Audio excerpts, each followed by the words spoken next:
management members of Sumunod. Paano po tinitiyak ng inyong kumpanya na maayos po ang pamamahala? Mayroon kasi kami dito na mga policy na ginagawa ng board. Tapos kung yun ang sinusundan namin para sa implementation namin, para sa operation namin. Then, ano po ang papel ng Board of Directors sa pagbabantay or pag-oversight po ng kumpanya organization? Ang papel nila, sila yung lawmaking body, kumbaga. Kung ano yung mga success ng co-op. Tapos kung ano na, kasi meron din kami, under kami ng CDA, meron yung mga anong tawag yun? Memorandum circular na sinusundan na ginagawa namin. Kung pinag-uusapan nila, tapos saka kung ano man yung mga projects na dapat namin i-implement para sa success na namin co-op, yun ang role nila. Sige. Paano naman po tinitiyak ng organization po na transparent at accountable po ang lahat ng ginagawa nila? Kami dito kasi dito sa management, di ba kami yung operation. So, yung aming mga reports dito, lahat ng aming ginagawa, i-report namin sa board during the regular and special meeting.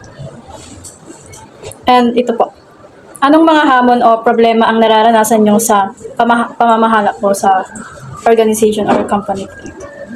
Wala naman kaming problema sa aming organization sa loob. Ang problema lang namin yung tungkol sa paniningil namin sa mga pautang namin ngayon. Dahil alam nyo naman ngayon, di ba, makarating may mga sa climate change, panay ulan during their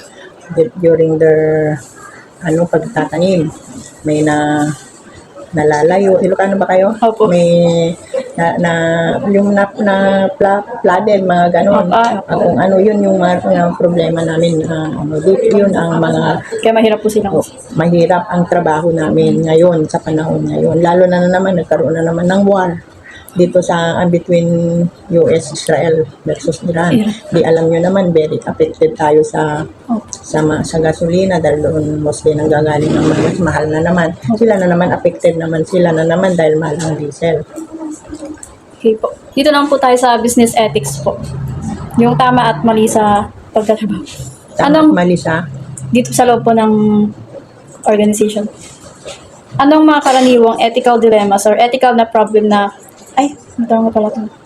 ethical problem na naranasan sa inyong trabaho po? Ethical problem like relationship between the management members and the officers, yun ba ang ibig mong sabihin? Yung kunwari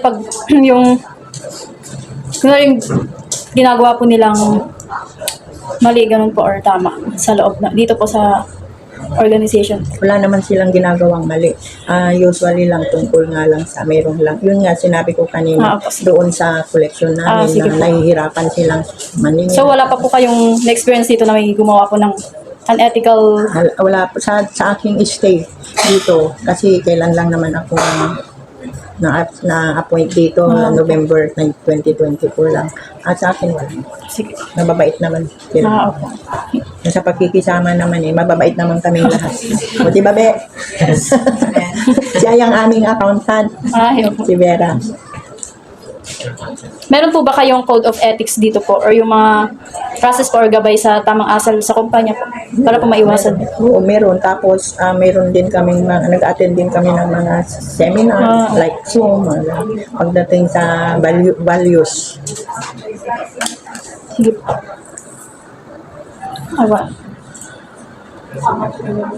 Sige, risk management na po tayo. Risk management.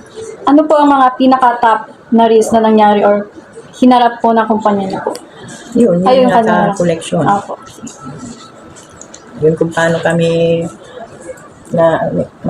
kailangan talaga patience ang pakikiusap mo sa mga membro. Kasi nahihirapan kami, nahihirapan din sila.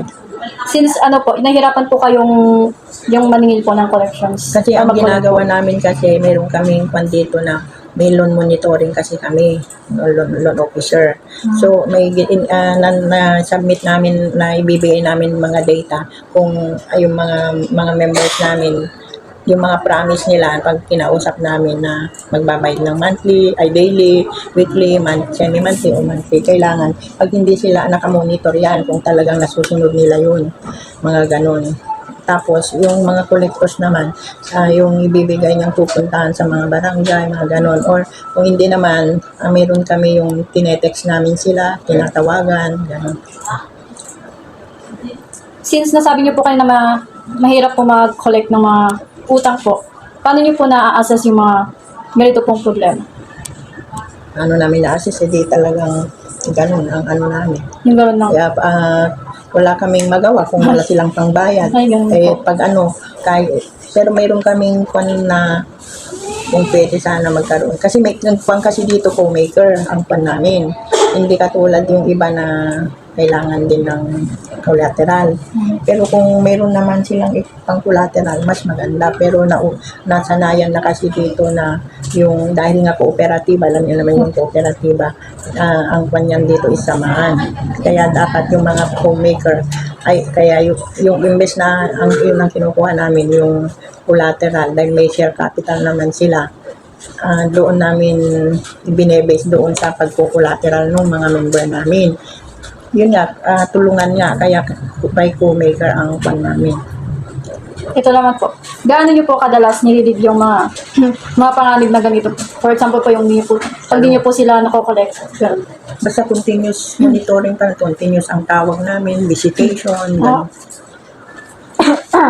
Dito na po tayo sa internal control. Ano pong mga system ng internal control ang mayroon sa organization niyo po? Ito po yung mga policy process. Ganon po para maprotektahan yung mga assets within the organization po. Mayroong system, naka-system naman na lang sa amin. Kaya check mo na lang doon sa system kung ano yung mga kasi nandyan na lang mga members namin, mga pangalan lahat. Tapos kung sa pagbabayad lahat. Basta naka-system na yung amin. Mga assets namin, naka-record naman lahat. Opo, may ano po. Then ito po. Paano po pinipigilan ng company po ang pandaraya o fraud dito po sa Dapat magiging ka. Kasi sa amin, di ba, may mga resibo, mga dokumento, dapat chinecheck. Chinecheck nung may yung cashier, yung cashier doon naman. Nakaresibo naman lahat yan. At saka monthly naman ang aming report, financial reports. Last question po. Paano pinipigilan hindi po. Gaano kahalaga ang segregations of duty po within the organization? Ito po yung paghahati-hati po ng mga trabaho nila. Mahalaga kasi doon mo kung hindi mo ihati-hati ng trabaho kasi meron naman parang department naman kami. Pagdating sa cashiering, sa cash, meron din silang head doon kasi ang kanya yung head ng ang tao sa kanya cashier or treasurer, under niya ng tellers yung tumatanggap ng dalawang tellers namin, yung tumatanggap sa deposits at saka sa mga loan payments. Tapos dito naman sa loan monitoring, mayroon naman siyang kasamang mga sa collector yung sa collector. Doon sa accounting naman, mayroon din mga kasama namin na mga nagre-record. Paano po Under naman ng accountant. Paano po yung paano po ito nakaka-avoid sa pandaraya, yung segregations of duty po? Siyempre, dandun yung check and balance na makikita. Kasi doon sa baba, may ma-check ng cashier, ma-check din ng accountant. Okay na po. Thank you po. Thank you po. Ngayon lang po. Pwede pong pasulat po ng